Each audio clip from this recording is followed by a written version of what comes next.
घना जंगल जहां दिन में भी सूरज की रोशनी जमीन तक मुश्किल से पहुंचती थी। उस जंगल को लोग कालवन कहते थे। कहा जाता था कि वहां एक चलावा रहता है जो राहगीरों को बहकाकर हमेशा के लिए जंगल में गायब कर देता है। गांव के बुजुर्ग साफ मना करते थे, सूरज ढलने के बाद जंगल की तरफ मत जाना। लेकिन मोहन इन बातों को कोरी कहानियां मानता था। वह लकड़हारा था और रोज जंगल से लकड़ी काटकर लाता था। एक दिन लालच में आकर वह शाम ढलने तक जंगल में ही काम करता रहा। जब उसे समय का ध्यान आया, तब तक चारों ओर अंधेरा फैल चुका था। जंगल में अजीब सन्नाटा था, न पक्षियों की आवाज न जानवरों की। तभी मोहन को दूर से किसी औरत की रोने की आवाज सुनाई दी। बचाओ, कोई है? मोहन का दिल पसीज गया।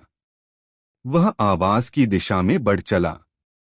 थोड़ी दूर पर उसे एक सुंदर औरत दिखी, सफेद साड़ी, खुले बाल और मासूम चेहरा। मैं रास्ता भटक गई हूँ, उसने कहा, मुझे गांव तक पहुंचा दो। मोहन ने बिना सोचे हामी भर दी। जैसे जैसे वे आगे बढ़ते गए, जंगल और घना होता गया। मोहन को लगा कि वह रास्ता पहचान नहीं पा रहा। तभी उसकी नजर उस औरत के पैरों पर पड़ी। उसके पांव उल्टे थे।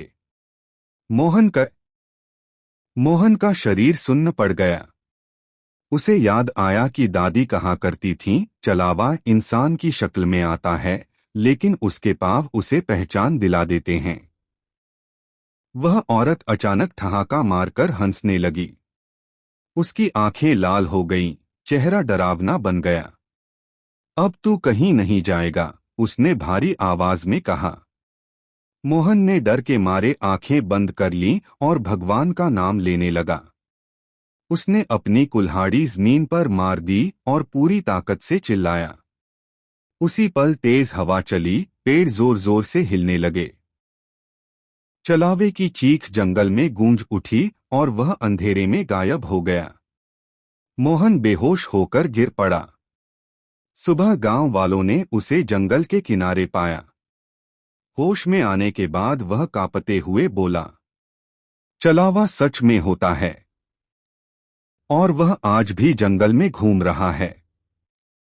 उस दिन के बाद कोई भी आदमी सूरज ढलने के बाद उस जंगल में जाने की हिम्मत नहीं करता, क्योंकि जंगल में आज भी चलावा रास्ता ढूंढता फिरता है।